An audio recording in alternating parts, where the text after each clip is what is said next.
Hi, and welcome back in another video on social anxiety. And as I said in the past, I've done numerous talks and numerous videos on this matter on over different channels.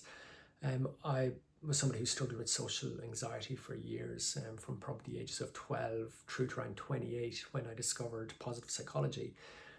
And at the age of 28, kind of renewed my social life and really got a really good social life set up, and ended up doing a lot of things that previously, over the previous 16 years, I would have found impossible, started to become easy again. And I would then go through waves of feeling good, feeling okay, feeling down. Then it kept on, felt as if it was going like this, but I'd always pretend and tell myself, I have beaten this. I've overcome social anxiety.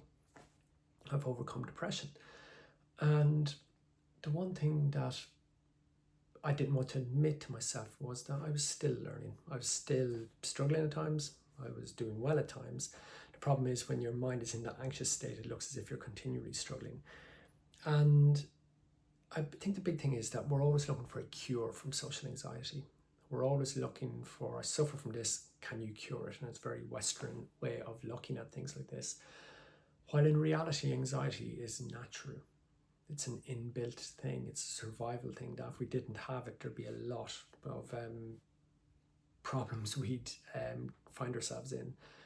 And, if you feel anxious and there's a genuine threat, that's totally legitimate and it needs to be there. So it's not something that we can beat. The problem is that we're caught in a situation or ongoing mindset and body set, nervous system set, where everything feels like a threat, and that's where anxiety comes in. And on the other side of that, we look and we see the reality, and when we look or feel anxious about something, we will find everything to back and justify our anxiety. But that's because our reality that we see in front of us, we view it through filters. We have our mindset. If we're anxious, that world is going to look completely different than if I feel calm.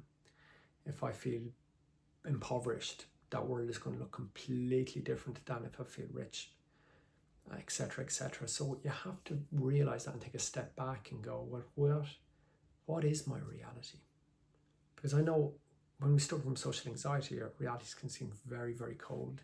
They can seem very problematic. And what we do is we blame what's outside ourselves. It's that kind of external locus of control, where we want to have an internal locus of control, but we're reacting continually. We get up in the morning and it's react, rather than come from within and create. And we feel we're reacting to reality, but what we're reacting to is our own vision of what reality is, our old filter, our old anxious filter of what reality is. So what question I'd ask you on the back of this would be, is your view of reality actually correct? If you just took a step back, slowed down, connected within, and looked, is it as bad? And when you step into a social situation, is the real problem what's there, or is it your view of what's there? And can you just allow yourself to just be in that moment? Just be with that anxious anxiety. The other thing about anxiety is it operates on stealth. The mind does this. It's the last place that we look is within. That sometimes we just have to sit with it. We feel anxious. We put our hand over our heart and just breathe in and out. And just look and say, it's okay to feel anxious. It's actually okay. And what we'll find is a lot of time it's our resistance to feeling anxious that prolongs the anxiety, rather than just allowing it to pass through. Anyway, I'm going to hopefully make more videos on social anxiety, my experience, my recent experience with it. I have ups and downs as well. And if anybody has any questions or comments or would like to reach out, just please leave a comment below. I'd more than happily answer any questions or assist in any way if you are currently going through something, a bit of a struggle at the moment. Anyway, thank you so much for watching. I really appreciate it. Thank you.